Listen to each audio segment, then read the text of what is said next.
Hey everybody, welcome to Insufferable Bastards. My name is Carlos Danger for the purposes of this broadcast, and I'm joined by my co-host, Mr. Brian Spears. Hello, Brian. Hello, hello. And tonight I am pleased to welcome a second co-host to the podcast. You know him from his exploits from the Dabbleverse and on his YouTube channel, Be Dabbler. Ladies and gentlemen, let's welcome El Horrible to the podcast. Hello, El Horrible. Hello, Carlos. Thank you. Thank you for having me. No, it's my pleasure, man. You're my online buddy. Yes.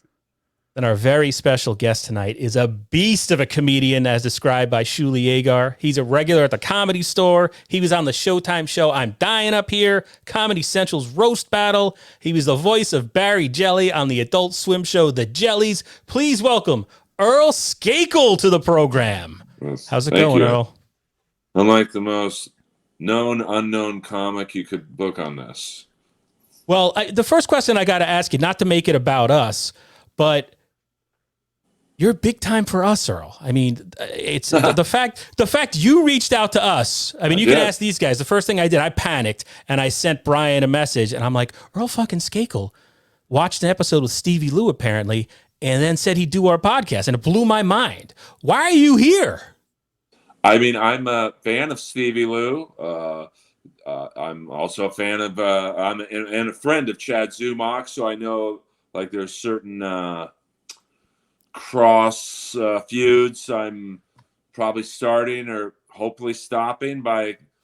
I feel like a bad guy. I feel like Nikita Koloff turning good guy, joining Dusty Rhodes. Hopefully I'm a people person, so I like to bring people together. So, That's your mission. Well, I know in the podcasting world, there's it's very 80s pro wrestling right now with podcasting. There's feuds, there's the good guys, there's bad guys.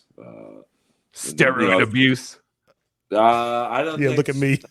Not from the podcasters I've seen, but Yeah, podcasts are not TV. Well, now they are, but geez, none of us are TV. But I guess at the end of the day, Chad Zumock, for all intents and purposes, is a great heel. Oh yeah, I mean he's one of my better comedy friends. I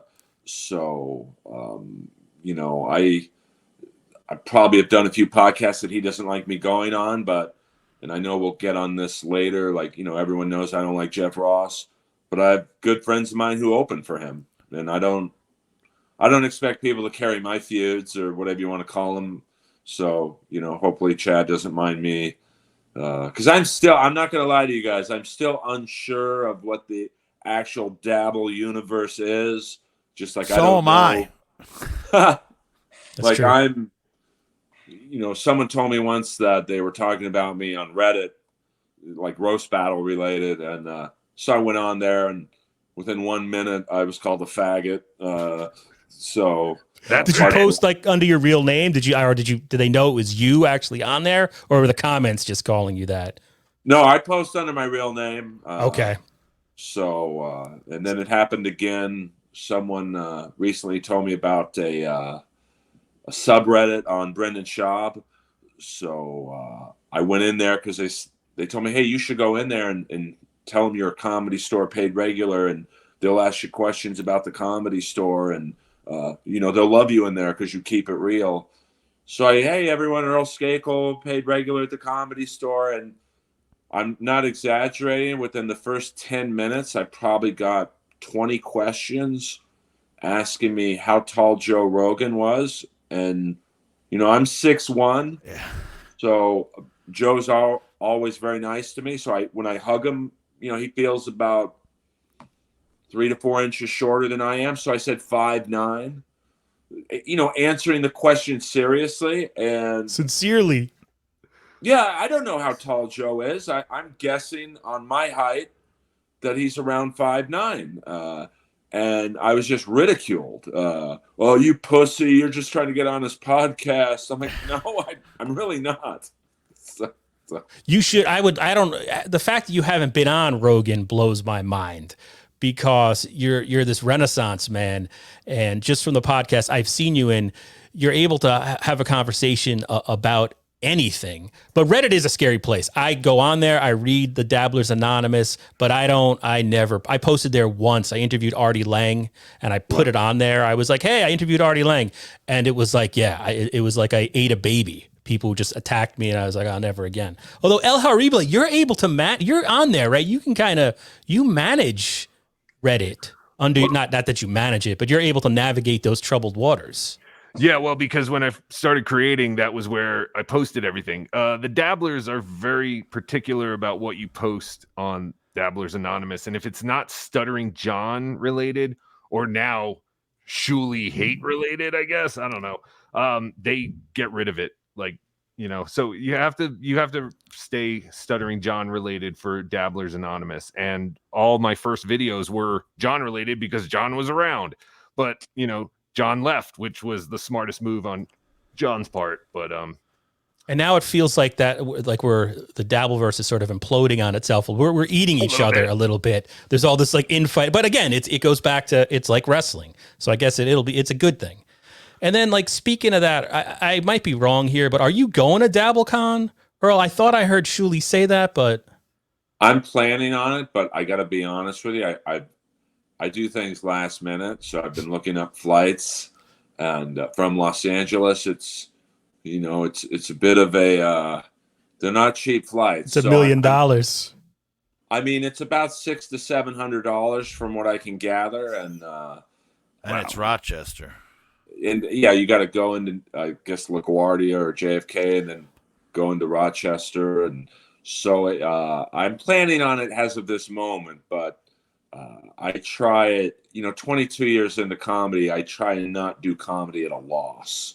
So, I'm 80-20 right now to answer the long form answer to your question.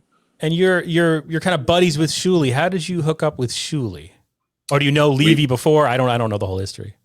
I had heard of Levy. I'm an LA guy, so. Yeah. I've never actually listened to one episode of Opie and Anthony, and that's not a slam on them. Got it. I was you're Mark and Brian. Mark and Brian, Richard Blade for you, old school radio, LA Rick Dees. So I never. And when Jackie left Stern, I actually preferred Jackie to Artie. So I'm a, Okay, wow. No, I know I'm dating myself, but we listen to Jackie as well. I'm 48. Brian's 56. Okay, I'm 54. So we're the same age. Don't worry, I'm literally a week older than him. He just sorry, but yeah, we're contemporaries. But the difference is like I've been going back now. If I go back and listen to old shows, I prefer a Jackie show because like the Artie shows have too much weight in them. Like there's too much. Once you realize he's on heroin and it's not as funny. It's look not retroactively. Funny. And there was something innocent about Jackie. Yeah, I mean Jackie was like in the stand-up parlance, the perpetual road comic. Yeah, he was never going to make it past a certain level, even though he's on Stern. So he was kind of that funny bitterness. Whereas for a comic though, because Jackie like. He can get spots because he's on Stern. Would that drive if he went out to an LA club, would that drive you nuts if like Jackie's going to get a bigger billing? No, I get it. Okay. I think where it drives comics crazy, stuff like that is like when Jeremy Piven gets bigger billing. Now I get it also. Like he's a big actor, Entourage. Is he? Well, I mean, Entourage, I never watched it, to be honest with you, but, like, I obviously have heard of it, because he didn't pay his stand-up dues. I think that's what at least bothers me. And it's really the same thing with Shab. I've done one show with him. He was nice enough, went on right after me. It was I forget what they call it, tag team, so there was no host. So I brought him up. He gave me a fist bump. That's been my only experience with him. He didn't ask you to walk you to his truck or anything like that. No, that's something that. I read that stuff. The Trug Walk. Yeah. And I'm not playing stupid. It took me forever to figure out what that was. but like he didn't really pay his dues in stand up. So that bothers me more than say Jackie, who was actually a comic and slugged it out for so long. So when I had asked you, how did you get with Shuli though? Oh, I'm sorry. No, that's fine. That's fine. We did the Ric Flair roast together. So. Oh, so it was recent. You met Shuli because that wasn't that long ago, right? No, it's July. I only remember the date because it was my mom's birthday. It was July 29th. And I obviously had heard of him through Stern, but he got on Stern when I kind of checked out of Stern. I was just such a fan of the old Channel 9 show. And, when they would have like Daniel Carver on and which is insane that was on regular television. You can't even play that on YouTube now. It gets pulled. Oh my God. I mean, it was quite an era of politically incorrect humor. So I met Shuli for the first time at the Flair roast, and we just got along, and he killed on the roast. Like, I did good, but Shuli and a Canadian comic by the name of Tyler Morrison, they killed, because it was intimidating. It was like 2,000 people, probably the biggest crowd I've ever been in front of. I listened to your behind the scenes podcast today, which is on YouTube, and I have this going on. If you want to find out more about Earl Skakel, there's all his stuff.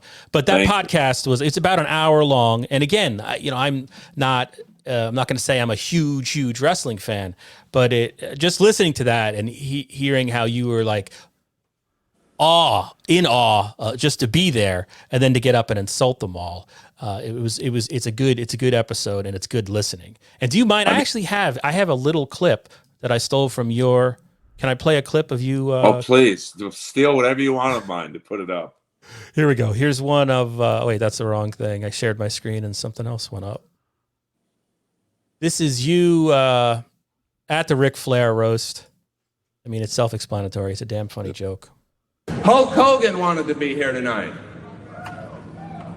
How about that sex tape? Jesus Christ, that was just like his in-ring wrestling. 3 moves and a shitty finish.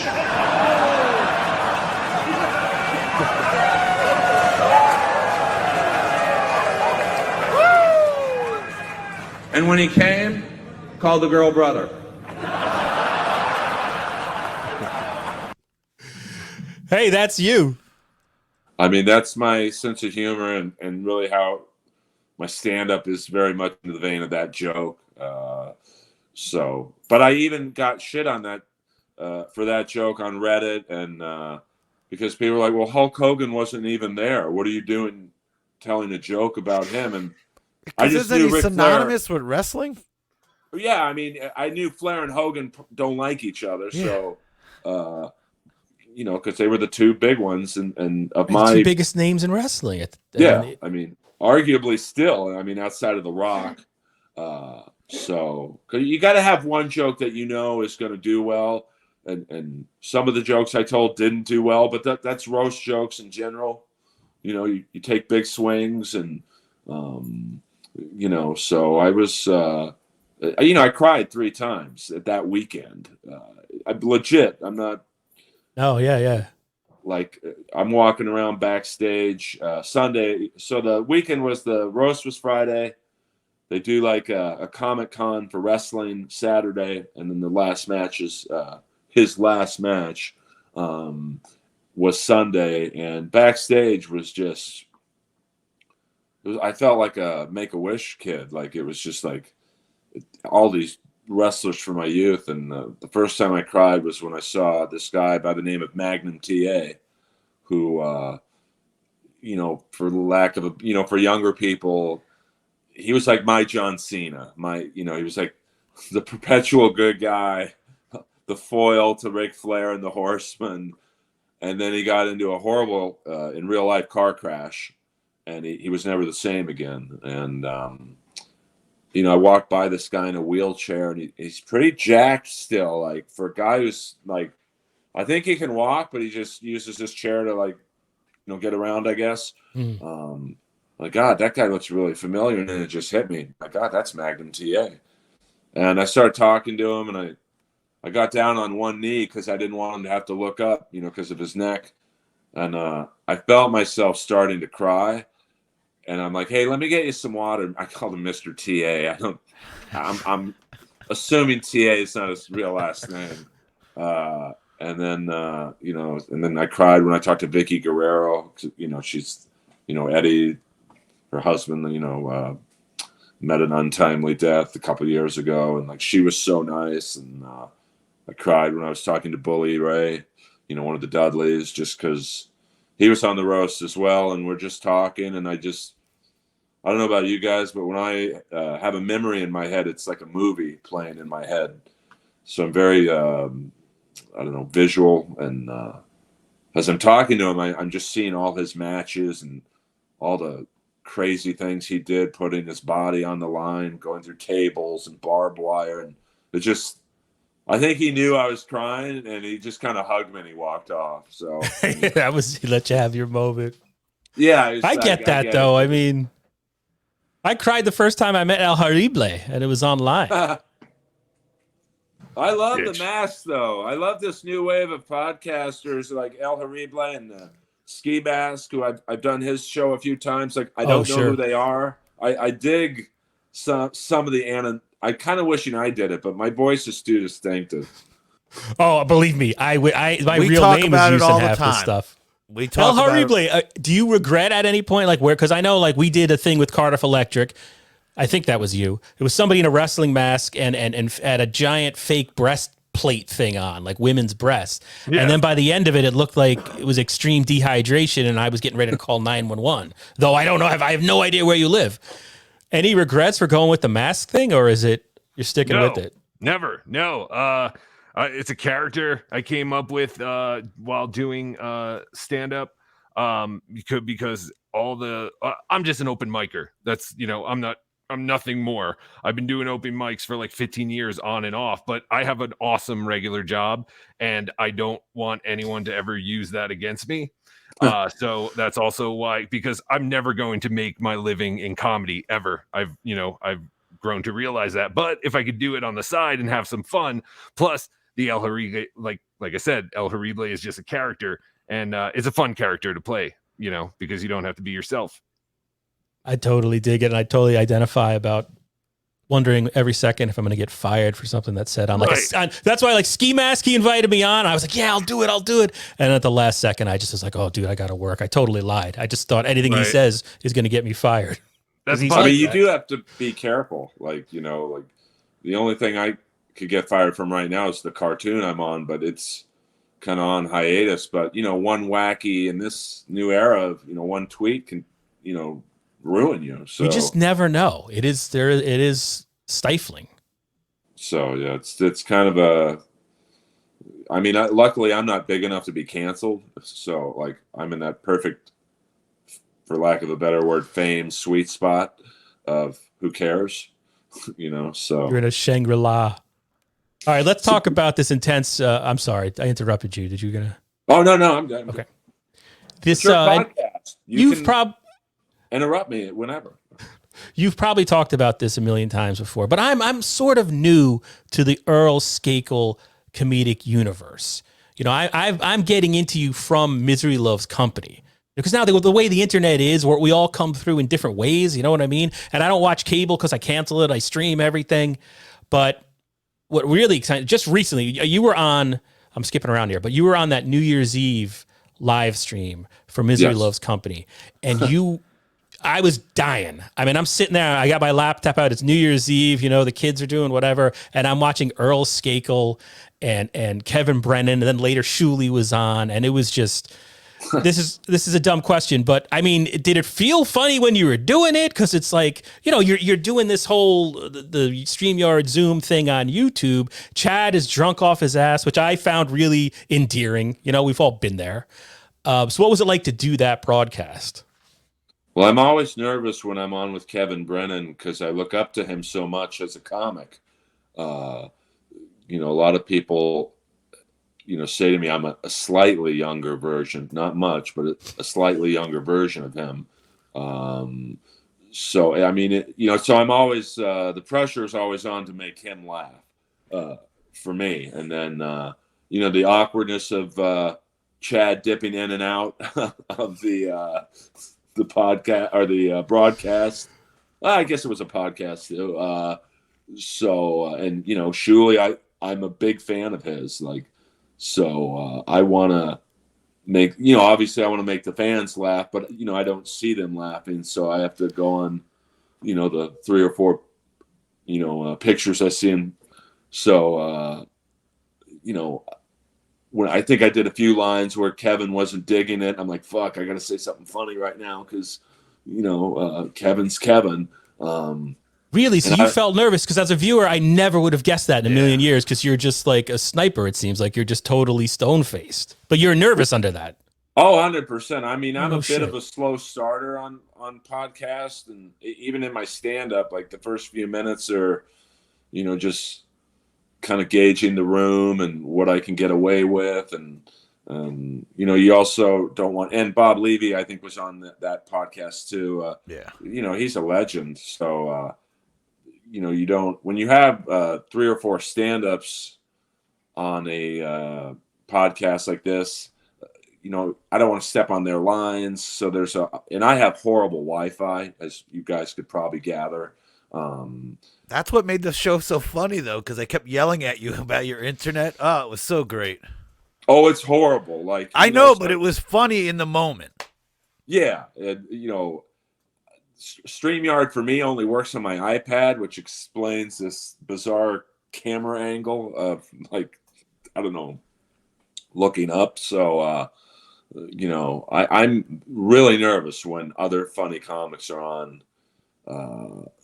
That blows my mind because you don't pick up on it at all. I guess because you're a professional. And then you told that great story about how I guess an ex girlfriend had moved out gradually over time. I told my wife that. I was like, and then Kevin going in the next room to make sure his wife was still there. That was true though. Was that a true story? That yes, this is my ex fiance. Probably, let me see. It's been about 7 or 8 months. So, the last month, I literally thought I was going insane. Because we had pictures all over the place of each other and shows we had worked on. We worked on an animated project that we, would kind of had not a vision board, but a vision picture just to remind us. Oh. And every, I don't know, few days, I just thought I was going mad, and then she told me, "Hey, I'm moving out," and I'm like, "Oh man, that's what's going on."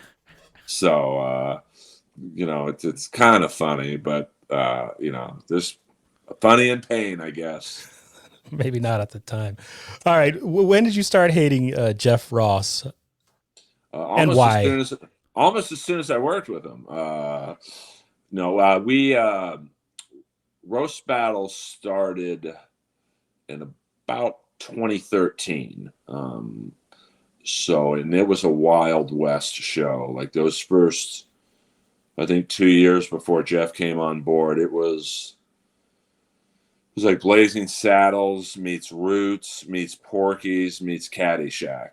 It was just the most politically incorrect humor you could gravitate to. And they had a rule. Now keep in mind, Brian Moses is the host. He's black. We had a rule that if it was 2 white battlers going against each other, each one could say the N-word once. And okay. And believe me, that rule was used. Okay. And I don't mean the GGA version.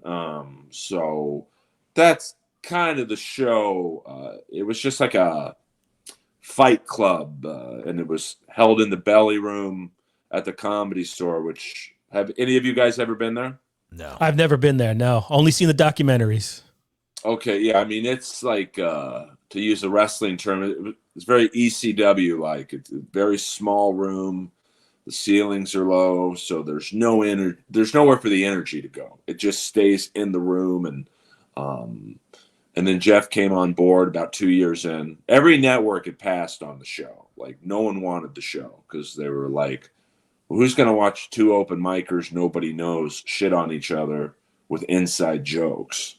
But then At the time I was the house heckler. They called it the house racist, but we'll say the house heckler. Because I was like the Archie Bunker of the show. Because sometimes, and most of the times in that early era, the battles were really bad. It was just two comics who they had no chemistry. So me and Moses would do like this almost Amos and Andy type, pressure relief valve to get the show back. So, and then Jeff came on board, and he brought celebrities into the picture. Like Chappelle would show up to judge, and that was pretty neat. John Mayer, I don't know if you're into that. Ivan Reitman, who produced Everything. Yeah. If you were in your 50s or 40s, any comedy you liked, he probably made. And then his son, Jason Reitman, who's a current producer, director. So it was the show got bigger, but not better. And then, Jeff, he was always kind of passive aggressive with me. And then when I started battling, I think Comedy Central finally said, okay, we'll do a season. And they said about me, hey, we like that guy in the corner, but we can't have something called the house racist on this show.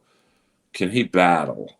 And I've never battled before, but I'm like, I still wanted to stay on the show. So I'm like, yeah, I'll battle. Put me up against the best. So I just started beating everyone. And then in Montreal, I beat Jimmy Carr. And, I don't think Jeff liked that too much. So, it's just been a steady. Did he just see you as a threat? Is that what it was? He's like, I mean, he would just deny pure jealousy. I was probably the most popular part of the local show, the weekly show. So I don't know if that's where it, came from. You probably have to ask him, but he'd lie anyway. So I'm being honest. I was just mistreated on a show that I helped start. And, when your name is in the show, Jeff Ross Presents, he gets my wrath, and his manager, it's the same thing, and frankly, the first season was kind of illegal, the shit that was done to me and I only know this through my ex-fiance, because she writes and produces that golf show, Holy Moly, with Rob Riggle. I don't know if you guys watch that. It's a silly golf show. And I asked her, why don't you get me on the show? I used to play golf, it'd be funny, comic who plays golf. And she's like, I can't. We're dating. Like, if you won, which you probably would, because you're a good golfer.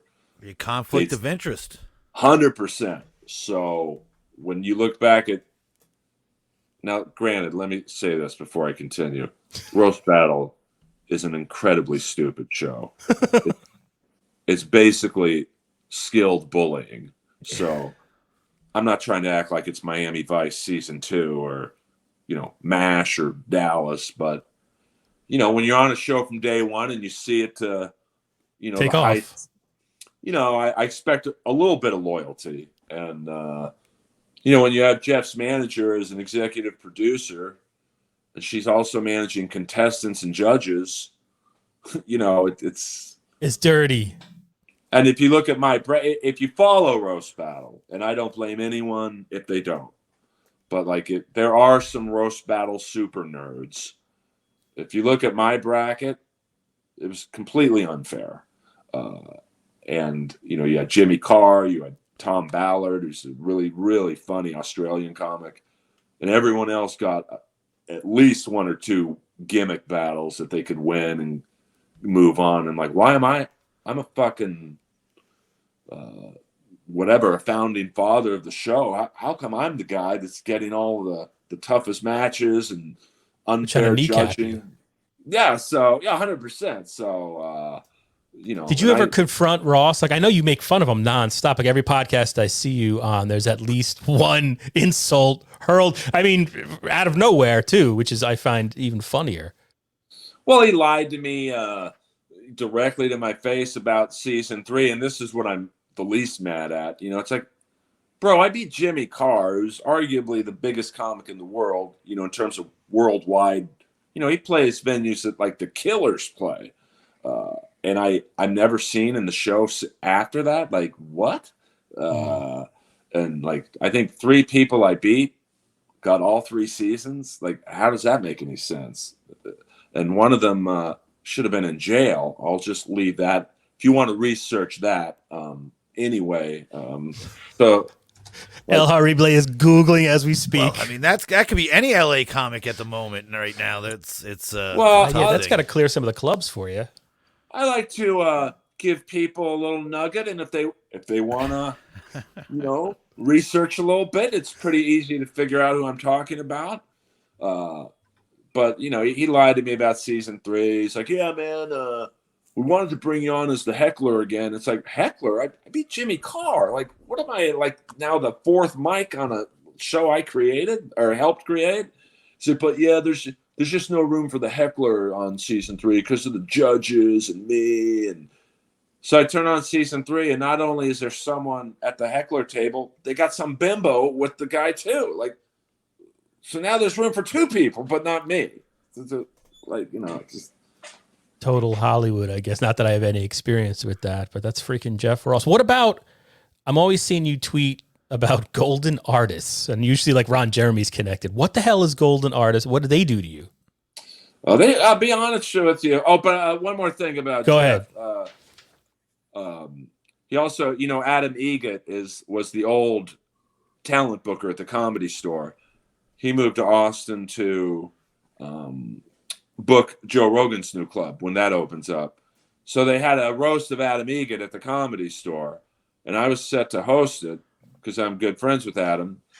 And Jeff's like, I don't know exactly what he said, but it was relayed to me that Jeff said something to the effect of, "Hey, you can't have Earl on the roast. He's going to come in too hot." It's like, well, yeah, that's what a roast is. Like, you come in hot. If you have a skeleton, it gets talked about. And so I got taken off the roast because Jeff was afraid. That and you'd insult him too much. Well, the jokes I did were nothing compared to what some of the others actually did. Like, you know, it's a joke I did on the Flair roast, which made no sense to the crowd. But I was like, "Hey, Jeff Ross, what's a roast without Jeff Ross? He wanted to be here tonight, but he's playing guitar. He's fingering in double D minor." You know, and because there's been those allegations made. There's been like there was a whole story about someone who had like pictures, and it was a couple of years back. His reputation there. Well, I actually stood up for him, if you can believe that, on the allegations, because I'm like, hey, his side should be heard too, and you know, it's in that particular case, it was he said, she said. So you know, she had a completely opposite story than he did, but you know, I actually, in a weird way, said his side should be heard too, and then you can believe whatever side you want. So Jeff Ross. I mean, you know, he's not very loyal. He just uses people and moves on to the next group of suckers, and you know, it's just like, I don't like that shit. I'm a very loyal person. So was he doing roast before the roast battle? Like, was he a roast guy? Because it was like after that he took that mantle. No, he was on most of the Comedy Central roast. Okay, like, and that was all before that. Yeah, he was like you know, pretty much all of them. He was like a Friars guy, wasn't he? Like sort of like he glued on. He attached himself to all the senior citizen comics back in the day. Yeah, right? And then he was on the Baldwin roast, and he's been on them all, I think. But you know, I'm not down with being, you know, like I said, I mean, my season was illegal. What his manager did to me season 2, if she was a dude, I would have hit him. Because I was brought in for a roast. My ex-girlfriend was battling, and they kind of lied to me to get me down there because I wasn't going to go watch a show I should have been on. Like, hey, Dr. Ken wants to meet you. And I you know, I'm not the smartest guy in the world, but I'm not the dumbest either. I'm like, I'm pretty sure if Dr. Ken wanted to meet me, he could just call me. Like, he's got the connections. and I'm listed in the yellow pages. I'm pretty easy to find. So I go down there for season 2, the taping. Dr. Ken looks at me and goes, "Hey man, who you battling? I'm a big fan. I can't wait to judge you." I'm like, they told me you wanted to meet me. Like, I could tell he was not in on. And so I sit down with him, and I'm basically, if you ever watch season 2, which I don't suggest, I'm sitting essentially with the judges, and my ex-girlfriend comes out. You know, we give a little wave to each other because we still got along. And the guy she was battling had a joke about me cheating on her. He does the joke, and literally she looks directly at me, and you could tell she was like, "Fuck you, man." The whole left side of the House of Blues turns and looks at me. And then as soon as the battle's over, Jeff's manager's waving at me like a lost shelter dog. "You can leave now." And I'm like, and I just remember because I could walk to, it was at the House of Blues, and I live right by there. And I just remember walking home going, I wasn't bawling, but I was kind of welling up going, this is the fucking business in a nutshell. Yeah, Jesus. I go from beating Jimmy Carr to being used as a joke prop. Like, what? I fucking hate Jeff Ross. I thought this was going to be lighthearted. I'm sorry I brought all this up, Earl. Well, no, I'm not asking you guys to carry my feud. Like, if you guys are fans, great. No, I mean, like, I don't know. I did watch Bumping Mics, but I've never been. El Haribo, you a big Jeff Ross fan? No, I'm not. And I'm a big Dave Attell fan, and I think Bumping Mics is the worst thing I've ever seen. Why?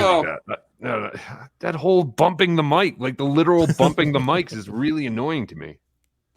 But, you know, so it's probably seems silly to outside fans of yours who don't follow roast battle. It's like, dude, get over it. But, like, you know, I take things personally in full disclosure. So, you know, when I feel disrespected, I lock in and I never let off the gas. So, hence those Ross jokes. All right, I don't even want to ask you. I don't want to bring you down anymore. Please ask away. I keep it real. I was going to ask about Golden Artist, but now I'm afraid they like hacked into your bank account or something like that. I'm afraid to ask. Well, they actually did nothing to me. You know, Golden Artist Entertainment is some fly-by-night management company by this guy named Dante, who is a comic, I guess. And you know, one thing I don't like I like to give back to the comedy community. And so when I see bullshit, I probably get involved when I shouldn't. Because there's a lot of, I had no help when I was a new comic, you know, I was just green, got ripped off by a lot of shows. And so I said, if I can ever give back in my own little way, I will. And like, you know, he represented Ron Jeremy for 5-6 years, had a comedy tour with him. And then as soon as everyone knew Ron Jeremy was a rapist, like everybody, like, he got Me Too'd out of porn. That's impossible. Think about that. Girls would not work with him because he was like, he's too aggressive. It's a double anal film. What? Yeah. So he knew. And then he was like, oh, I had no idea. Like, it's like, what? He's just full of it. So I just like calling out his bullshit. You know, he's done nothing to me, but you know, those are the type of people, if you don't call them out, they just rip off countless new people. Nobody else will. Yeah, and Ron Jeremy is not exactly doing well these days. I think they just declared him not competent for trial. I guess he's basically on death's door, from what I understand and what I read the other day. Well, I mean, I've heard he's playing it up. I mean, you know, when you have, you know, I've said this about all these Me Too people, you know, all the comics and other people who get accused, you know, 1 or 2 people accuse you. You could say, well, they're gold diggers, or, you know, there was a bad breakup. They're lying. You know, it could be that, although I'm always pro accuser. But, you know, when you have 70 people saying he did this to me, another girl, same story, you know, when it's the same story with 70 people, he's probably a rapist. It's a phone book. Yeah. You know, Bill Cosby, same thing. You know, the late night nightcaps, acting auditions. You know, it's like Stevie Wonder could see what's going on here. It is what it is. All right, let's talk about wrestlers in movies for a second. This was Yes. a topic I wanted to broach real fast. And maybe we can talk for a second about, let's start with El Horrible up there. I had asked, in terms of wrestlers in movies, El Horrible, which wrestler do you think gave the best performance in a motion picture? Oh man, that's a tough one, but I have a definite answer, and it's The Undertaker in Suburban Commando. I worked at a video store. That VHS tape haunts me. Why The Undertaker? I mean, that's a joke. He literally was playing a bad guy, and he had one line, and it was like a baby saying the line, you're a dead man, Ramsey." But no, I was a real young kid when that movie came out, and I really loved Suburban Commando. I know it's horrible, and I'm not answering your question right, but no, it talks about Suburban Commando, and I love that movie. Have you introduced it to your brothers and sisters? I know you're only 16, No. but maybe you haven't tried that. No, my older 17-year-old brother, I don't believe he's seen it, and my 3-year-old sister, no, I'm waiting, but they will be introduced to Suburban Commando. I forgot to mention that, Earl. El Horrible is only 16, so we have to watch what we say around him. Send him to Jeff Ross's house. There you go. How dare you? Brian, wrestler in a movie. Well, I thought. Well, again, mine would have been Roddy Piper, but I think that is. Oh, well, I had assumed everyone in agreement that it is Roddy Piper and They Live? 100%. Yeah. Right, okay. But then So I was thought- going to say, I would probably say George the Animal Steele and Ed Wood. Ooh. That's a good one. answer. Mr. Skakel? I mean, that's tough because I was going to go with Piper, but I've seen every wrestling movie or, let me see. I mean, Andre the Giant and Princess Bride, Princess Bride, that's a great one, too. especially considering he could barely speak. Like his English wasn't the best. I'm trying to think of some of the karate movies I've seen where there were wrestlers. I mean, yeah, Andre the Giant probably. I looked it up. Ric Flair never did a movie, did he? I don't think there's a lot of parts available for a coked up 40-year-old with bleached But blonde I mean, like, Hogan got in a bunch of movies. He was in Rocky 3. I mean, yeah, that Rocky 3 is definitely it's a short scene. It's Thunder Lips. Thunder Lips. I will also throw in Jesse Ventura and Predator. Oh, Predator, yeah. He's a Not good only one, yeah. Harvey Weinstein. I mean, the movie with the alien in the jungle. He got time to bleed. Yeah, I mean, did he was look up- really good. He was awesome in that. One thing that blows, well, let's talk about Roddy Piper, because you're connected to the great Roddy Piper because Yes. you co-hosted his podcast.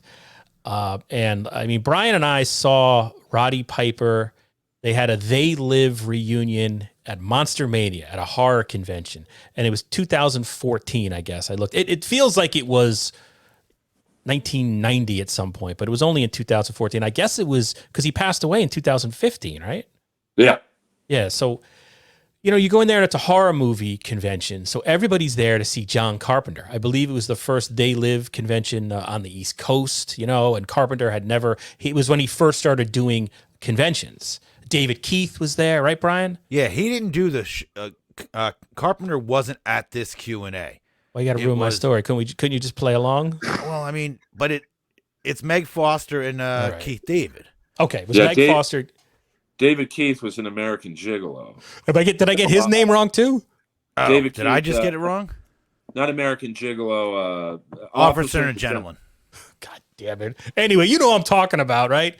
My point being, now that I've ruined that totally without facts, Roddy Piper, who he just blew me away how funny he was. I mean, he took over the thing. Nobody else spoke from what I remember. It was all Roddy Piper just telling stories. And it not was like, just They Live stories. Like, he was telling, off the cuff, just like going nuts. Like action movies in like Romania and just all this craziness. And it was, I mean, we used to go to horror conventions all the time. That was by far the single greatest panel I've ever witnessed. And it was all because of Roddy Piper, who up until that point, I only knew him as a kid. You know, I loved him as a kid watching wrestling, and he, you know, the coconut Jimmy Snuka, but to see how funny he was. I mean, the other thing is I thought he was under the influence, but then again, I was pretty much almost blackout drunk. But, so I guess I realized, like, oh my God, he reminded me of a stand-up comic. How you guys are natural really storytellers and I able to hold a conversation on anything. How did you get hooked up with Roddy Piper? Well, Roddy would come to the Comedy Store, which is, you know, it's like it's like the Madison Square Garden of comedy clubs, or however you want to say it. It's the Comedy Store and then everything else behind it. So he came up there, and I think at first he was a comedy fan, and then a comic by the name of Steve Simone would kind of egg Roddy to go on stage and not do jokes, but just kind of free flow, whatever came to his mind. And, you know, he would kind of lose steam after 10 minutes because, you know, you'd think this guy's done wrestling promos in front of 80,000 people, but, you know, stand-up's it's just a different art form. It's you're up there by yourself. Like, you don't have a Snuka next to you or a Mean Gene Okerlund guiding you through the humor. So we would all sit in the back and just yell out the craziest questions we could think of. And I would usually be the first question because people were scared. You know, he was like a superhero to us. He would drive up, yeah. You know, in the drive with Comedy Stores, it was a bit of a long driveway to get into the back lot. And he had like this Richard Gere American Gigolo type Mercedes, like an older model Mercedes, and like the seas parted for him. And then, but people were scared because he was, you know, it was literally seeing a childhood superhero in the flesh. And so I'd ask him a stupid question. I'd yell out, "Hey, was Kamala really from Uganda?" And he would have a funny story about Kamala. You know, and then I'll show this to you guys. I would say, "Hey, it was Abdullah the Butcher really from Sudan?" And he would go into the great story about a tag team match he had with Abdullah the Butcher where I forget who their opponents were, but it's just Roddy and the two opponents. Abdullah was nowhere to be found, and Roddy whispered into one of their ears, "I think we got to go into the parking lot. He's probably in the truck eating donuts." So they would somehow, with the camera crew, and, you know, this is probably in the early 80s, so it's not like the high-tech 4K cameras, you know, some guy with this gigantic camera on his shoulder. And sure enough, they go out to the parking lot, and Abdullah the Butcher was eating ribs in his car. So he just was an amazing storyteller, and he was just filled. Abdullah the Butcher scared the shit out of me as a kid. That was the one wrestler where Kamala I could take. Abdullah the Butcher, seeing him in like Pro Wrestling Illustrated as a kid, and he, you know, just always bleeding. He freaked me out.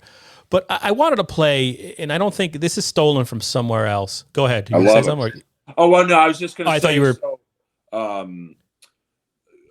So one night I'm doing stand up in there, and when you're in the original room at the Comedy Store, you know, you're scared up there because it's a bright light in your face. You don't really see past the first two rows. And of course, my vision with these glasses, I barely see the first two rows. And I was really upset about how the WWE treated Sting. Sting's one of my favorite wrestlers, and you know, they totally jobbed him out. You know, because Vince McMahon is he has a hard-on for making any WCW wrestler look bad, especially Sting, because Sting never went over to the WWE until this moment. So he's like, "Okay, you didn't want to work for me for the last 20 years? We're going to lose to Triple H, and I'm going to embarrass you." So I was doing a story about how angry I was about fake wrestling, and so Roddy's manager was like, "Hey, why don't you come in and do that story, and if it works out, maybe you can be the co-host," because sometimes Roddy would lose his place. You know, he'd be telling a Sting story, and then he'd just start talking randomly about Kerry Von Erich. So they it worked out. We had good chemistry. The first time I did it, Roddy brought in 6 Red Bulls.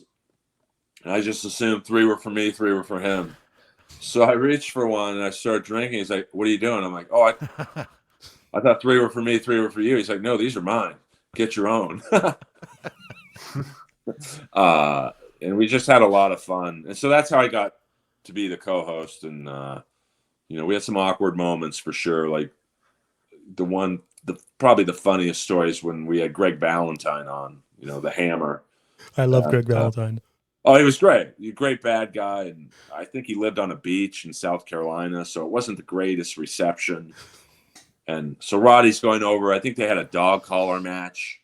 And Roddy all of a sudden just forgot what he was asking. And he just looks at me and he's like, "Earl, ask him a question." And I had nothing prepared. And the first thing hey, Mr. Valentine, Mr. Hammer, what you think about the Billy and Chuck gay wedding? And let's just say we couldn't air the answer. I want to play a quick clip, and it's only like a minute, but I just thought it kind of captured how awesome Roddy Piper was and how awesome you were with him. Let me see if I can find it here. Here we go. It's the last one. Word association. Most popular part of our podcast last week was when I just gave you a couple names to say one word about. I'd like to do that again with some names I didn't mention. All right. So just one word, one sentence. They're going to be very random. Okay. Name number 1, Abdullah the Butcher. Lazy, draws a lot of money. Great tits though. Great tits. Side, back, and front. Ted DiBiase. Hell of a man. He's the only one I believe that's a real minister. S.D. Jones. Great guy. Solid. The great nature boy, Ric Flair. I love him. Adrian Adonis. Whoa, my brother. Jesse Ventura. Oh, my other brother. Love him. Hulk Hogan. He's not my brother. Brother? No, but I'm glad he's doing well. Well, after that sex tape, I'm not sure who is. Oh, God. Sergeant Slaughter. He's one of only 2 wrestlers I've ever allowed in my home. My kids call him Uncle Bob. Big John Studd. Boy, was a gentle man, a wonderful man. Andre hated him and beat the shit out of him. The aforementioned many times when you and I are in a room, Kamala. Oh, sweet man, taken advantage of. Gordon Soley. The original best play-by-play guy was the father of it. Well, I think that's a good name to end on. Cool. I loved all those. Was I supposed to say something bad about him? Oh, okay. You want Dr. D. David Schultz. Bully, piece of shit. That's what fans want to hear. Honky tonk man, an asshole. Tried to buy my name. Wayne Ferris tried to buy Roddy Piper. But I told him he's an asshole. He knows it. I'm not hiding it. Well, that's an even better way to end the. I don't know if we're ending the podcast. It's your podcast. I'm like, this is like a WCW takeover. I thought it'd be a cool thing. Oops, sorry, I was playing it again. I just thought that was awesome. Yeah, no, I mean, I think I noticed some of the best parts of Roddy on the podcast were when he would talk about his friends. So I thought in a loving way, if I brought up people he liked, mixed in with 1 or 2 he didn't. I knew he wasn't like the biggest fan of Hogan. So, but even with Hogan, you could tell. Anytime you mention someone to someone and they say, "I'm glad they're doing well," they're not. So I just love you brought up SD Jones. I have Special Delivery Jones. I love the that picture dude. of SD Jones. How racist was wrestling back then, where they have him holding bongos? Like, what? True. I mean, when you- we were talking El Harible before we went live there. El Harible, we didn't go into detail about this, but you had dealings with wrestlers as well, but perhaps not as positive as Earl did. Yeah, I reached out to Leon White, better known as Big Van Vader, Of when course. he announced that he had 2 years to live. I thought I lived in the same area as him, and I just reached out on Twitter. I said, "Hey, is anyone documenting your life right now?" And he said, "No, like message me." And we started a relationship just through email and phone conversations. I went down to one of the WrestleManias, the last one in Orlando, and we went to WrestleCon, and I followed him for the entire weekend. I went out to St. Louis when he went to go fight for Harley Race's promotion while Harley Race was dying in the hospital. And man, he was the biggest pain in the ass to deal with. I think a lot of these guys have just been fucked over their whole life by promoters and stuff like that they don't trust outsiders all that much. Because I was just looking to make a documentary. And obviously, I had a great subject, but he was just very eerie, or he was very like when he asks, why are we spending money to buy a camera? I kind of realized like, well, we're doing a documentary and we need a good camera, because I think he thought, why are we just using iPhones and all this stuff? Because I put a budget together and it just wasn't working out. And unfortunately, I only got to make a trailer for a documentary before he died. But overall, he was a very nice man, but just business wise, we just couldn't see eye to eye. I think he was looking for a big payday, and I was just looking to document his life. And in the end, we just couldn't make it work. But I had another experience with a wrestler. I was taught sex by Tito Santana. Yes. Like health class? Well, yeah, I was going to say not in the back of his van or anything, but yes, he was Sorry. my health teacher in high school. And it was awesome because everyone knew he was actually also my little league baseball assistant coach, because one of his sons was a year older than El Harible, and one son was like a year younger. And he was like the nicest guy in the world, and he would bring out dental dams and teach us how to use a dental dam. And then he would go, "Does anyone have any questions? Does anyone have any questions?" And I would always raise my hand, and he'd go, "Brother, if this is about wrestling, save it after class." And I go, "Oh, sorry, Mr. Tito." We just called him Tito. Yeah, he was a good guy. That was a different experience. I love Tito Santana.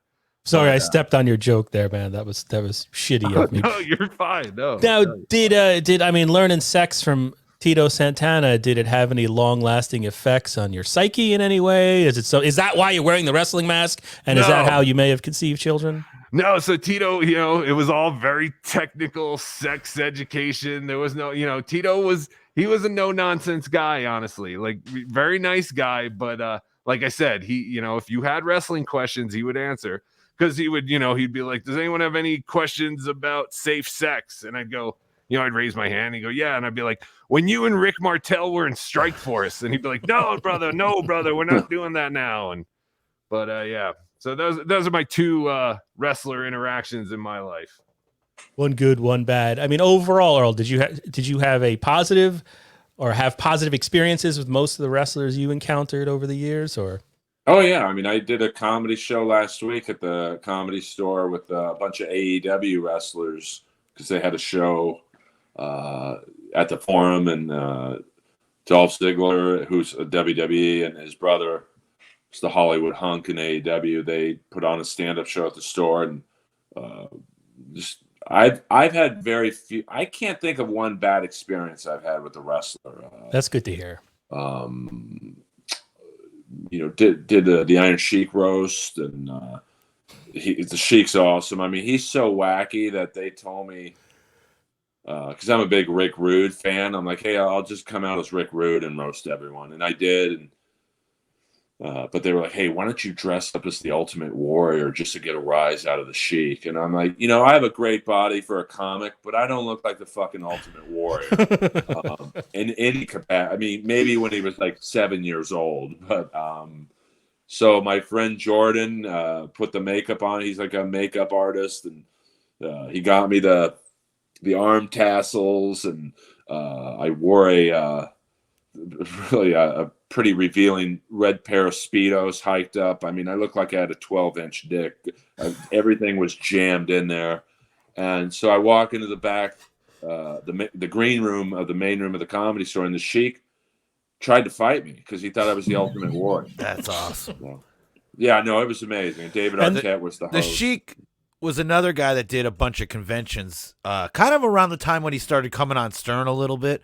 So he was making the rounds, and that's the only autograph I've ever paid for. Like and it was simply because we knew it was going right to, like, he was getting beers every 10 minutes, so we knew it was going to his beer. Yeah, he would leave so, he would leave the table because it was like an outdoor tent thing, and he would chug. I've never seen a guy consume beer and I can drink beer. And we actually gave him beer because we were degenerates walking around with beers in a backpack because we could just walk around with beer, and we gave one of our beers to Sheik.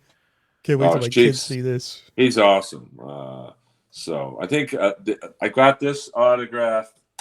This is the only other time I cried at the Flair roast, when I walked by Lex Luger's booth, and Lex Luger had this, my God, amazing body, and he's pretty jacked right now, in a wheelchair and very skinny and gaunt, and he was selling a doll for $200, and I'm like, I know this is going directly to his medical costs.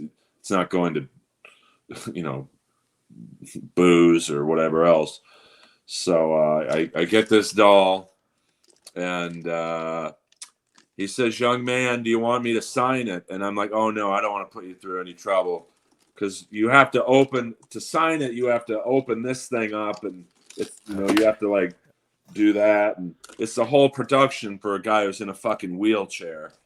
And I'm telling you, he took a pen a lot bigger than this, and he grabs it like this, and I'm like, oh, this is gonna be a pretty jacked autograph. That's fine. Here's the $200, and it's the most. I don't know if you can see it, but it's the most perfect autograph. Like, yep. And I started crying again, and I'm like, hey, thanks a lot, Mr. Luger. I'm a big fan, and he's like, let's take a picture, young man. I'm like, dude, we're probably about the same age, so. And I'm like, I said to his handler, just take the picture because I'm about to lose it. So, Was he have like? Go ahead, Alvin. Sorry.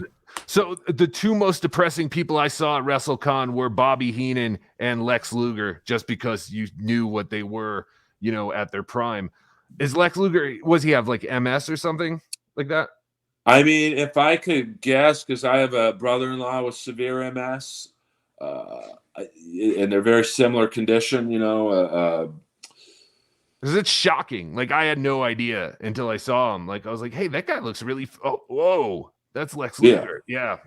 I was very, similar to the Magnum TA story. I'm just, I was overwhelmed because there's probably, it was this huge convention hall, and there's probably 100 wrestlers who I recognized, from the Nasty Boys to, Virgil's, fumbling around trying to sell a phone app. Was anyone in Virgil's booth? Yeah, me. I went to a convention and Virgil was there, and the girl I was dating knew, was a fan of Virgil and wanted a picture. And then, he was like, yeah, sure. And then he asked us for money, which I was I was like, well, I'm not paying for it. So we just walked away from him. I wasn't going to pay for Virgil. I mean, he's managed by the Sheik's manager. So this was almost 20 years ago. So, or at least 22 years ago. I mean, he's got boogers in his nose that, like, bro, you got to wipe your fucking nose. Like, and so the Sheik's manager made him sign a picture for me, and he's like, $30. He's like, no, this guy's a friend. He gets it for free. And you would have thought I stabbed him. Oh, yeah. So Virgil's infamous for that. like it's that picture of him where he's posing like this, and he's got the red and white like leggings, and you could see how big his dick is. He has a huge dick, and his autograph was right by his dick. Suck it. So when I take it to my frame store, when I get back home, the guy at the frame store is gay, and he's like, "Oh, I bet you love this picture." I'm like, "Not really." I was gonna play it, but I've already had you guys on for forever. I don't want to take up your whole night. But Billy Jack Hayne, remember Billy Jack, who was briefly in the. He was like a superhero to me as a kid, and we're talking like why some of these guys weren't in action movies nonstop. And Billy Jack was a huge dude, but you see him today, and he's unfortunately age and whatever else. It's like a different person. There was I guess a famous story where he beat up Iron Mike Sharp, and Greg Valentine talks about it, and Billy Jack responds. I won't play the whole thing because it goes on for like 11 minutes. But one thing I wanted to ask you, Earl, with Roddy Piper and They Live, like we all agree that it's the best performance by a wrestler in a film. But even beyond that, I mean, They Live is now considered a classic. Roddy Piper just knocks that movie out of the park, and he does it at a time when the hero or the superheroes or the action heroes are Arnold Schwarzenegger and Stallone, the big jacked up dudes. Not that Roddy Piper was a small guy, but he was sort of like, the fact that he didn't become a superstar in film after that has always confused me. Do you have any theories as to why that was? That was a big movie. He was well received. I mean, maybe it had mixed reviews and didn't do big business, but he kind of goes from that to Hell Comes to Frogtown. I never really understood why he wasn't doing A pictures after that. I mean, and there was a lot of pressure on Carpenter for that movie because, he had a couple bombs in a row. So, and that's at the time, and I guess it's still like this today, like, you have one or two bombs, you're done. Like, it's just, whether you're an action hero, comic star, so I forget what movie Carpenter had done, but I think Big Trouble in Little China, and that was right before that, and he might have done Memoirs of an Invisible Man around that time. And like the Chase. Village, or the Damned? Yeah. The Village, the little kid movie. Had a few bombs, semi-bombs, back to back to back. So there was a tremendous amount of pressure for They Live to do well. In terms of, you're right. I agree. I mean, he should have been a bigger,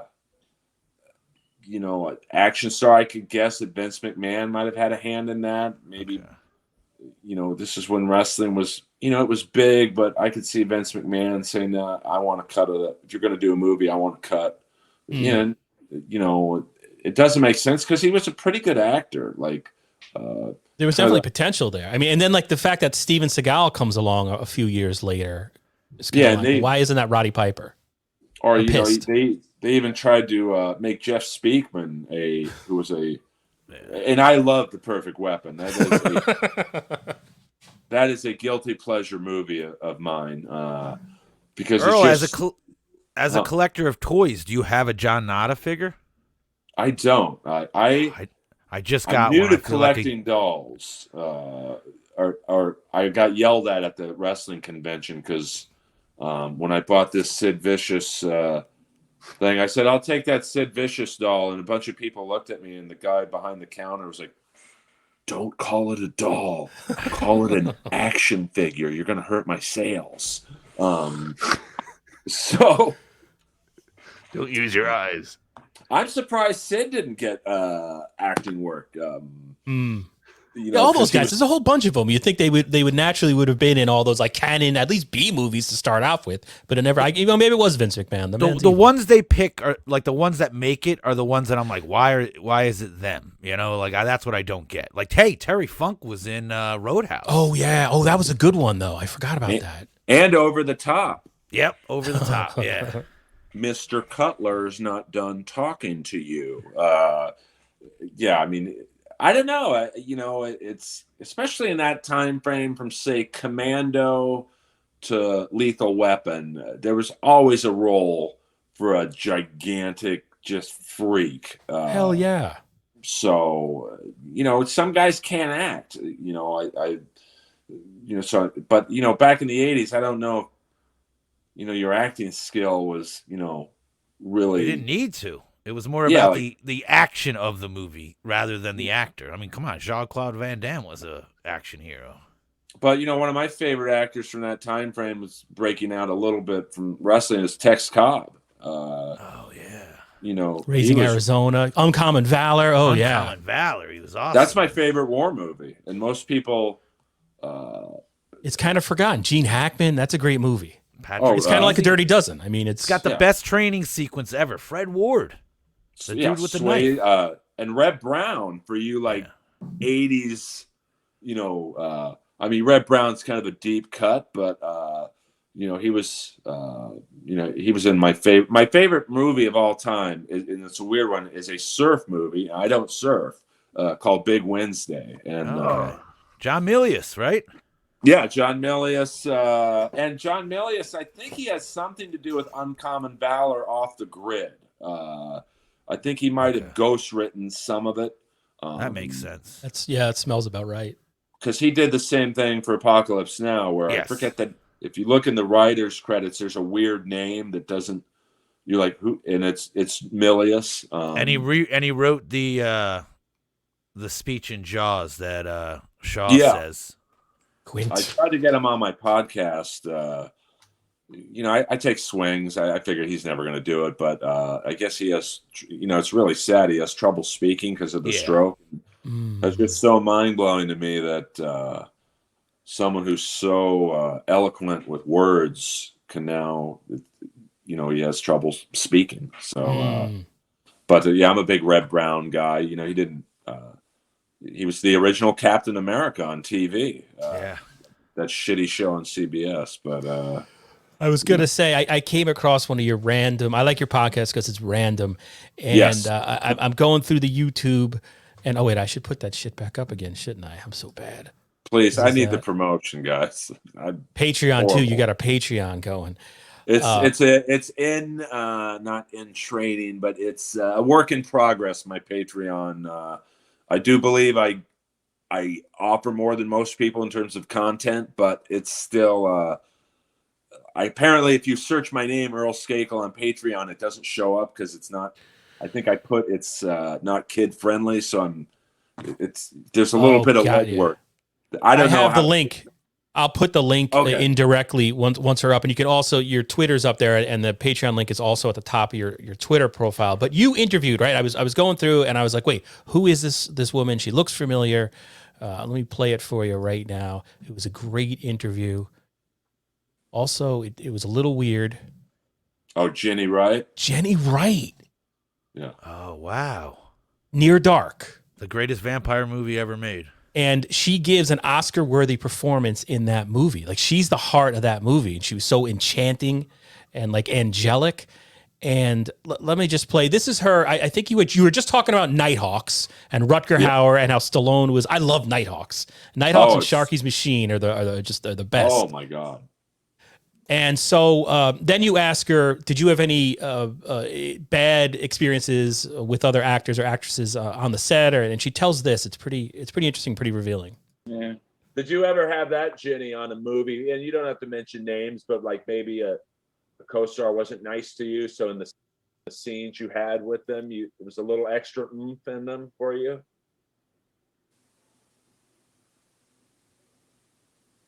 You don't have to name names. If you want to, you can. But I don't remember her mentioning anything like that to me. I don't think there was. Well, that's good then. No, the only problem I had was with the makeup and wardrobe departments. Was it a thing like they tried to make you too cute, or because obviously you are and very beautiful now and back then as well? Was it? Did they try and bimbo you up, I guess, for lack of a word?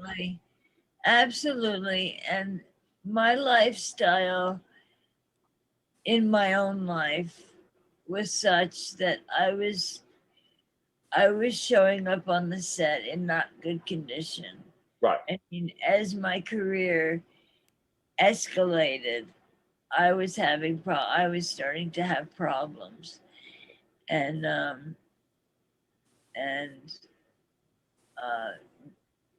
the makeup and hair people were at the brunt of that problem of trying to fix that problem every day.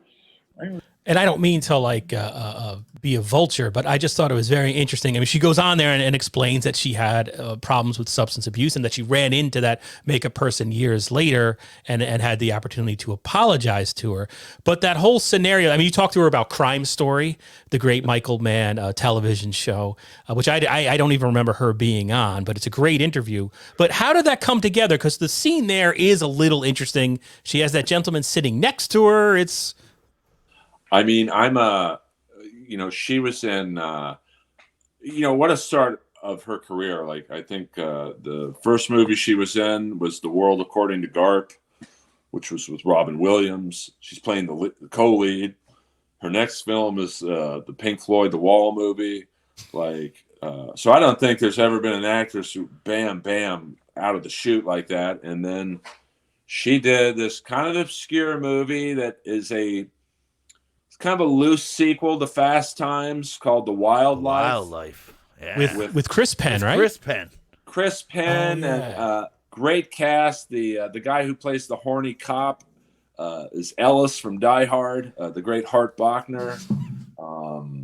If you remember the movie, there's a scene in a convenience store where the clerk it recognizes Chris Penn and he's like, "Oh, you're Tom Drake." That guy was Dean Devlin, who I think he did like the Godzilla movie, and he's a huge. She was in that, and just like I don't know how to, like so cute, like maybe the most beautiful, cute. I mean, like find her in The Wildlife. It's just she's undescribably so beautiful in that movie. And maybe there was just a bit of innocence. So I got to be honest with you. I welled up interviewing her because, she looks fine now, but you could tell, the business chewed her up.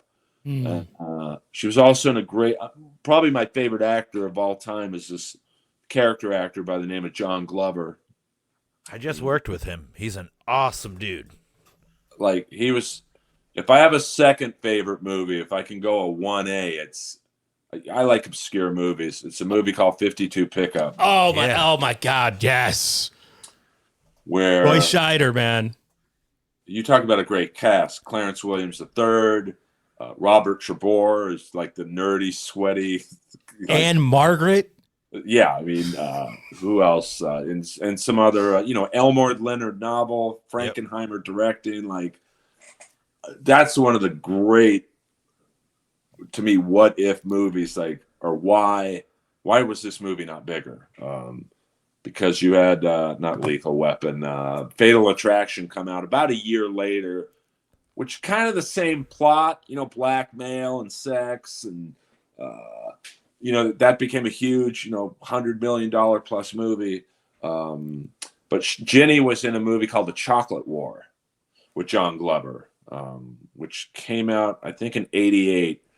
And it's a great indie movie about a boys' school, and John Glover plays the villainous the head brother, and he's forcing the students to sell chocolate. And Jenny was in that movie, and slightly older from The Wildlife, 4 years, but like, goddamn, was she beautiful! Like, so the interviewer. And the guy I think she was with is her boyfriend, and no offense to him, I don't know if he added a lot to the interview, but I think she doesn't do a lot of interviews. So was that like a security blanket type deal going on? I think so. Okay. And he was fine. I would have preferred it just me and her, just because I felt awkward. Like, well, maybe I should ask him something, but I don't know who he is. Like, but she was nice enough to do it. Yeah, and she doesn't do a lot of interviews, and she kind of disappeared. I mean, it was like 1998, and then she was kind of just gone. So I thought it was just as a fan of that era, I thought that was a great interview. Oh, I mean, well, she told me in the interview at another point that because Crime Story was a great Michael Mann show. I think it was ultimately, it was just too much money to make. You know, it was like $1 million an episode, which back then was insane. And I said, why didn't you ever do Miami Vice? Like that, it seemed like you could have been like the cute girlfriend of a drug dealer. And she's like, I told Michael Mann no, because I didn't like how women were portrayed on that show. And like, that's how like brilliant she was from the standpoint of, she told Michael Mann no to the hottest show on TV because she didn't like the character arc. And, you know, you might call it brilliant, you might call it stupid. She had her principles, and she's 40 years ahead of time. She's like, no, I'm not going to go prance around in a bikini with Don Johnson. Which is, speaking of Michael Mann, I know we all have to go. I mean, I don't have to go, but I'm sure you guys have to do. I've gotten on this kick of watching the old Robert Urich show, Vegas. Wow. And I had no idea Michael Mann created that. So I had no idea either. Wow, no kidding. It's a weird pairing of, you know, the seriousness of Michael Mann and what he does for films. You know, it's like, you know, that one scene in Heat where De Niro comes into the hotel room and Charlotte, no, was it Charlize? No, the Judd sister. Which Judd? Ashley Judd. Oh no, yeah, Ashley. And he hits the hangers because he's pissed at her for fucking around behind Val Kilmer. Get dressed. They did that scene. It took like 10 hours to do because Michael Mann didn't like the sound the hangers were making. So that's how into just filmmaking he is. And it's weird to see him create a TV show and Aaron Spelling produce it, because I don't imagine Aaron Spelling had that level of detail. So it's probably not. But Vegas was really it's kind of like almost a precursor to Miami Vice, but you know, just one cop and set in Vegas. And I'd argue that Crime Story is sort of it's a early indication of the prestige television that would come to HBO years later, you know, with like Oz, the Sopranos, and The Wire. Like the Crime Story is a little microcosm of that. I remember watching that, like that was the show I was like proud to watch with my old man. You know what I mean? It was kind of dark for the time, for whatever was on NBC. But all right, here's the last thing we'll do, because poor El Horrible is going to pass out up there. You all right, El Horrible? Oh, I'm fine. Yeah. No. Can I just say one more thing about Crime Story, El Horrible? Oh, yeah. Absolutely. Well, if you remember the dumb sidekick to Ray Luca, you know, Anthony Dennison was an actor by the name of John Santucci. And John Santucci was a real-life jewel thief. So if you ever saw the movie Thief. Yeah. They actually used in the scenes of breaking into the safes and the banks, they used John Santucci's actual tools, and he was the technical consultant. So when he got on Crime Story, Dennis Farina was a real-life Chicago cop who had actually arrested John Santucci in real life. So there's a great, you know, what I love about Michael Mann is he uses the same actors in a lot of his projects. So, like, even in Heat, when Val Kilmer goes to buy the munitions, he buys it from Izzy, who was Miami Vice. He was the CI from Miami Vice. I love seeing like character actors get work. The recurring characters, yeah. Absolutely. All right, here's a Michael Mann tier list we're going to do. So what we'll do here, real quickly, I guess, I've got all of Michael Mann's movies, plus a couple, plus Crime Story, Miami Vice, and then that early version of Heat that he did. And so what we'll do is have LA Shakedown or something like that. LA Shakedown. Yeah. So maybe what we'll do is have Earl and El Horrible, our wonderful guests, try to rank these. And if you can't agree on a movie, Brian will be the tiebreaker. It'll This is make probably more sense. a good time to tell you I don't know any of these movies or even watch movies. So, all right, so we'll have Brian do it then. And El Horrible, well, I'll be the tiebreaker. who was the guy you're talking about?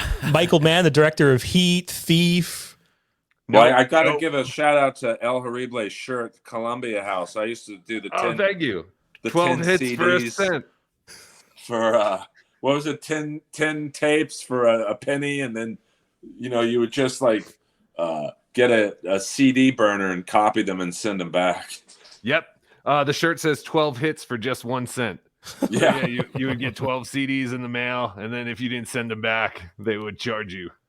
pretty much. I'm pretty sure that's out. Well, you got the first 12, and then after that, they started sending you random discs in the mail. Yes. And if you did not send those back, that's where the scam was. But this was in the early days of CD burners, which Sure. So I would go to I think it was Good Guys or Circuit City or Sam Goody, one of those, and you'd buy a CD burner, which at the time was the most amazing technology. It would be the equivalent of today an iPhone 14 Super Pro, and you'd burn the CDs and then send them back so you wouldn't get charged. There you go. So stupid. All right, here we go. Okay. If I can do this. I'm going to share that. Can you guys all see that? Yes. Yes, sir. One thing I'll go back is I'll make it a little bigger so people can see. I don't think I've seen any of these movies. I've seen them all. When Earl said before his favorite movie was a surf movie, I thought he was going to say the exact same movie as me, Chairman of the Board, starring Carrot Top. Well, I do have a second favorite surf movie, but that's The Great North Shore. Oh, see, I've never seen that one. Oh, you look into it. It's about a guy who moves to Hawaii, wins the Pipeline Classic, and he only learned how to surf in Arizona in a wave pool. So it's a little ridiculous. El Harible's parents stole cable in the 90s, so the only movies he's really seen are the ones that replayed constantly on Showtime, Cinemax, and HBO in the early 90s to early 2000s. Hard Ticket to Hawaii? I don't know that one. All Fat right, Beach? A great surf movie. All right, so I'll have it'll be Spears versus. Am I still sharing it? Are you guys seeing it full I screen? see it. All right, sorry. I'll do Spears versus Earl, and we'll go in order. So Thief, where are you going to put it? You can put. I should go through the categories first. So it's the masterpiece. Haha, get it? Excellent, meh, never saw it, and awful. So Earl, where would you put Thief? Masterpiece. Brian, do you concur? Agreed. All right. Never saw it. Never Here's saw the it. other thing. How many masterpieces can we have? How about we limit? You want to limit it to 2 to make this really hard, or maybe I don't know. 3. It's getting late. 3, okay. Then The Keep, which I've never seen it. Never saw it. I never saw it. I would say meh. I guess meh rules out. Yeah. This one, the TV show, Miami Vice. Mr. Skakel, where would you put this? Well, this is a tough one because I would say the first 2 seasons, masterpiece. Now, if you're going, you have to include seasons 4 and 5. I would say excellent. Mr. Spears? Never saw it. See, again, this was like a show when I was in high school or a little younger. And I thought it was kind of douchey. Well, here's the thing. Seasons 1 and 2 were excellent, so good. And then speaking of character actors, John Deal, who played Larry Zito. Awesome. And had Glenn Fry in a major role. Smugglers 100%. Blues. But when John Deal left the show midway through season 3, the show suffered because it lost a little bit of the comic relief. So, seasons 4 and 5, I believe, was when Michael Mann left to do Crime Story. So the show kind of suffered.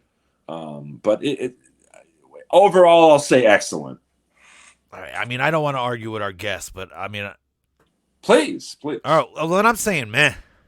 Okay. I'm gonna put in excellent because I don't want Earl to beat me up. All right, Crime Story. Never saw it. I'm gonna say ahead of its time. Excellent.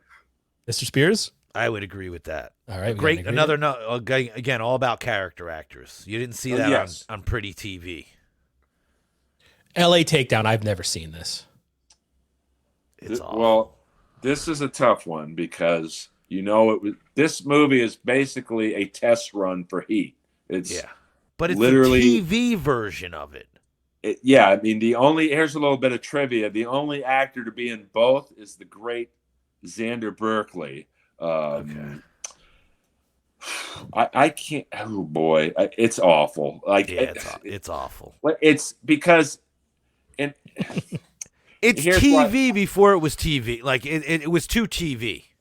Yeah, I mean, I want to almost say meh, but when you realize what it later became Heat, and so you're comparing Alexander McCarthy to Robert De Niro. Yeah. So it's just can't it's a be done. guilty pleasure, but it's awful.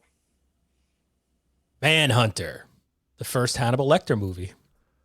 Uh, El Horrible? Never saw it. My turn. Yes.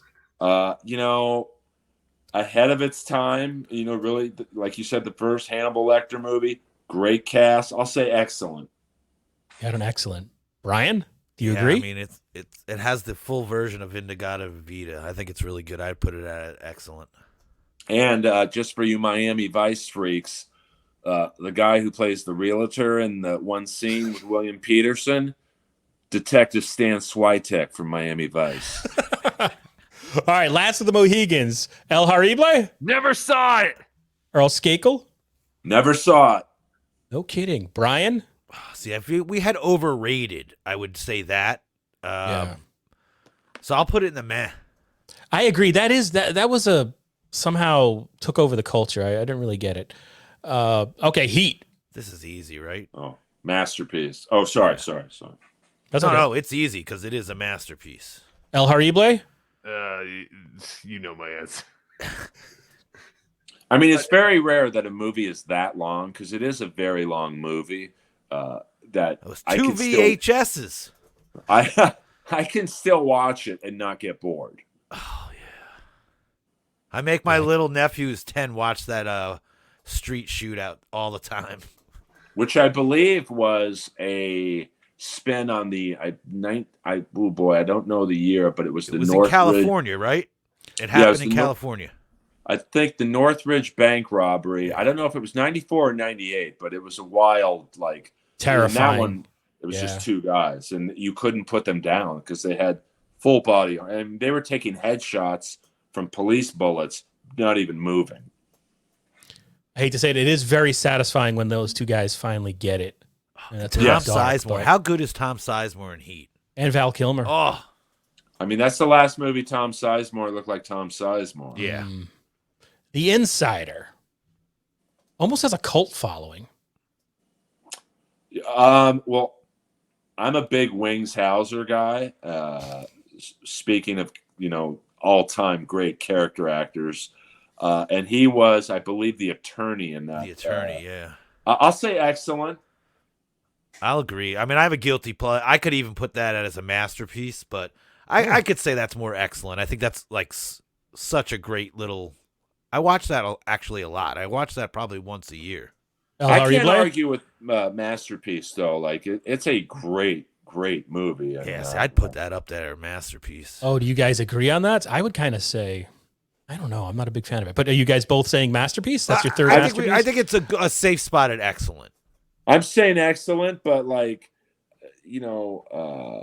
it's a great movie. So, if someone said, hey, man, it's a masterpiece, I wouldn't be like, fuck you, man.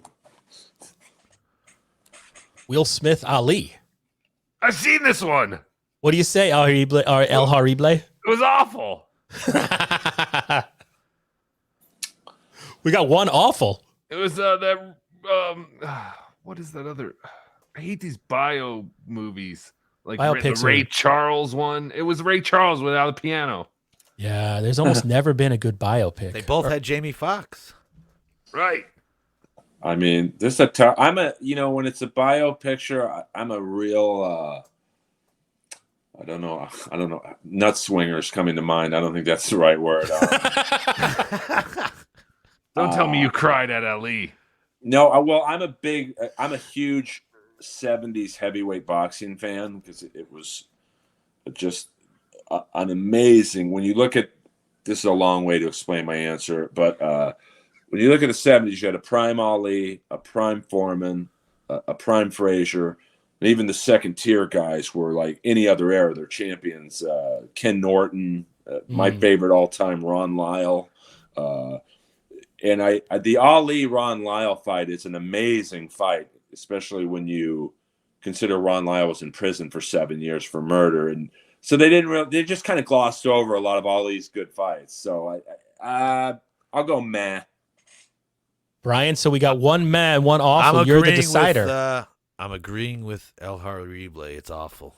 How dare you overrule Earl Skakel? I'm sorry. It's a Will Smith movie over an Ali movie. If you're gonna watch anything, it's what is it? When We Were Kings or whatever, the documentary. The documentary. You're gonna replace Jeff Ross in all his zingers there. Hey, El Horrible is. Yeah, he started. I'm only 16, so I don't appreciate the 70s. It's funny your Collateral. Same Sorry, sentence, Jeff Ross. Sorry. Collateral. Tom Cruise. Taxi Driver movie, and Jamie Foxx, right? Yep. It's supposed to be Adam Sandler. All right, El Horrible. You didn't see it? No, I think I did see this one. Wait, was Adam Sandler supposed to play Tom Cruise or Jamie Foxx's part? He would have been Jamie Foxx. Okay. I mean, I'm just gonna put it in meh because I remember I've seen it, but I don't know. I'm with you. Earl Yeah, Skakel? I'm obviously we all love Michael Mann, but this one was just there. I mean, Tom Cruise is a great actor, and Jamie Foxx, I think in certain, I don't think he did a good job playing Ricardo Tubbs, but I'm a nitpicker. I'm a Philip Michael Thomas nut swinger. It's meh. Brian, we got two meh, so that's it. Yeah, right? I would agree with meh. Excuse me. It was more over the style, the way they filmed it on a cheap camera, and I didn't really care about that. I mean, still, these are better than like any of those goddamn Avenger movies. We should just also. Point I that do out. think so far the two masterpiece movies we have up there for Michael Mann are like beyond looking just good. Great Michael Mann movies. Well, in Thief, I will say this. I think, and this is a generation thing. I think if you showed a 20 to 30-year-old group of kids or adults, whatever that is, Thief, they would be bored because it's great acting. There's no special effects. There's no, the bank robbing scenes. James Caan. And just Dennis Farina and Santucci. Yeah, I mean, and the guy who plays the older actor. What's his name? I'm drawing He's a got blank. a Polish name, right?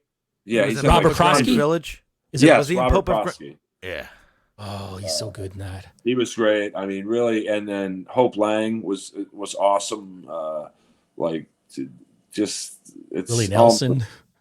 Yeah, I mean Willie Nelson. I mean, it's really. But I think today's generation would like CGI and fucking car crashes and shit like that. Put him to sleep.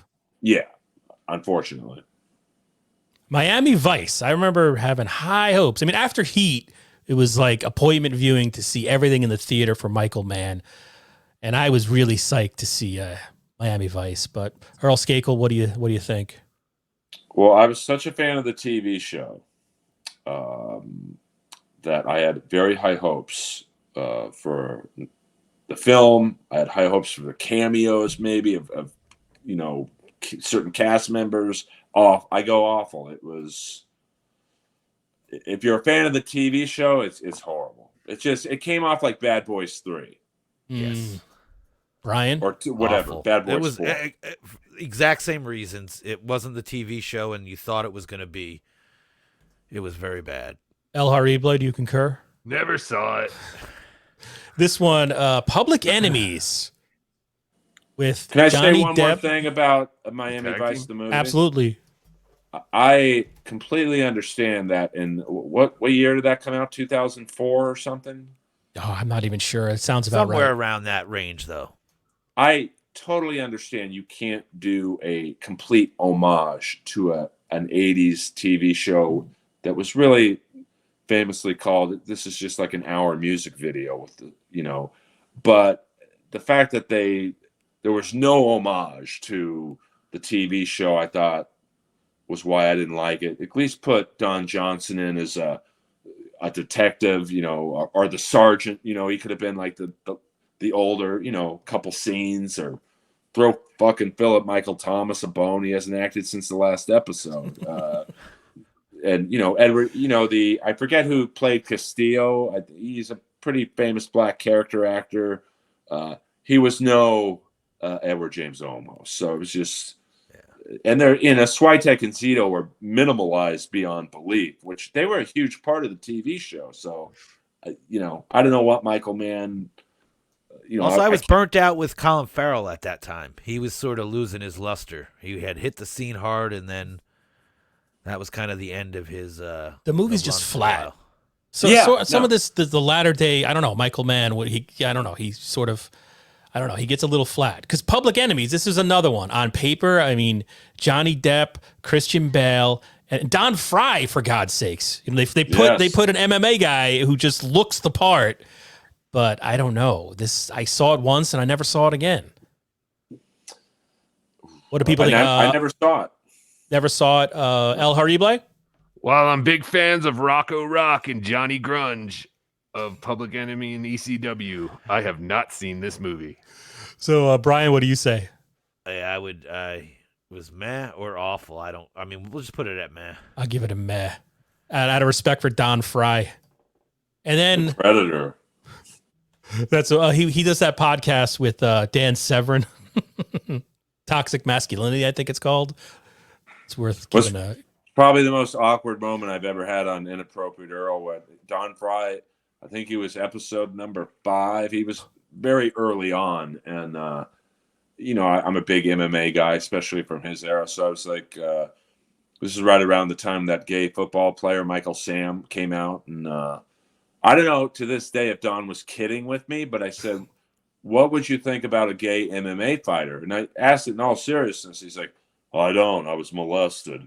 And I was like, "Oh, okay. How about that Gary Goodrich fight from Pride?" Black Hat, the last one. El Harible?